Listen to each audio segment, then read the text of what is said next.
In literally more than a century, nothing has changed. Yet you claim to prepare students for the future?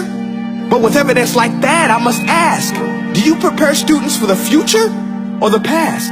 I did a background check on you and let the record show that you were made to train people to work in factories, which explains why you put students in straight rows, nice and neat, tell them sit still, raise your hand if you want to speak, give them a short break to eat, and for 8 hours a day tell them what to think. Oh, and make them compete to get an A letter which determines product quality, hence grade A of meat. I get it. Back then, times were different. We all have a past. I myself am no Gandhi. But today, we don't need to make robot zombies. The world has progressed. And now we need people who think creatively, innovatively, critically, independently, with the ability to connect. See, every scientist will tell you that no two brains are the same. And every parent with 2 or more children will confirm that claim.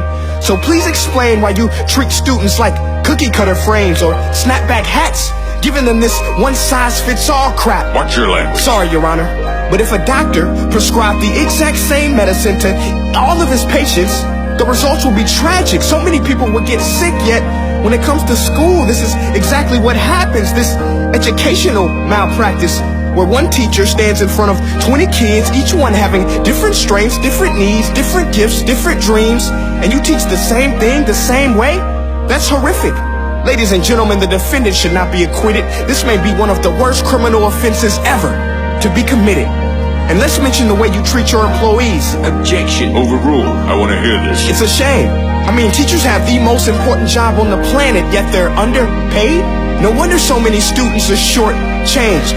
Let's be honest, teachers should earn just as much as doctors, because a doctor can do heart surgery and save the life of a kid, but a great teacher can reach the heart of that kid and allow him to truly live. See, teachers are heroes that often get blamed, but they're not the problem.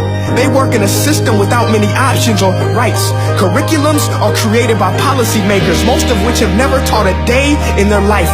Just obsessed with standardized tests. They think bubbling in a multiple choice question will determine success. That's outlandish. In fact, these tests are too cruel to be used and should be abandoned, but don't take my word for it. Take Frederick J. Kelly, the man who invented standardized testing, who said, and I quote, "These tests are too cruel to be used and should be abandoned." Ladies and gentlemen of the jury, if we continue down this road, the results will be lethal. I don't have much faith in school, but I do have faith in people. And if we can customize healthcare, cars, and Facebook pages, then it is our duty to do the same for education, to upgrade it, change it, do away with school spirit, because that's useless. Unless we're working to bring the spirit out of each and every student, that should be our task. No more Common Core. Instead, let's reach the core of every heart in every class. Sure, math is important, but no more than art or dance. Let's give every gift an equal chance. I know this sounds like a dream, but countries like Finland are doing impressive things. They have shorter school days. Teachers make a decent wage. Homework is non-existent, and they focus on collaboration instead of competition. But here's the kicker, boys and girls.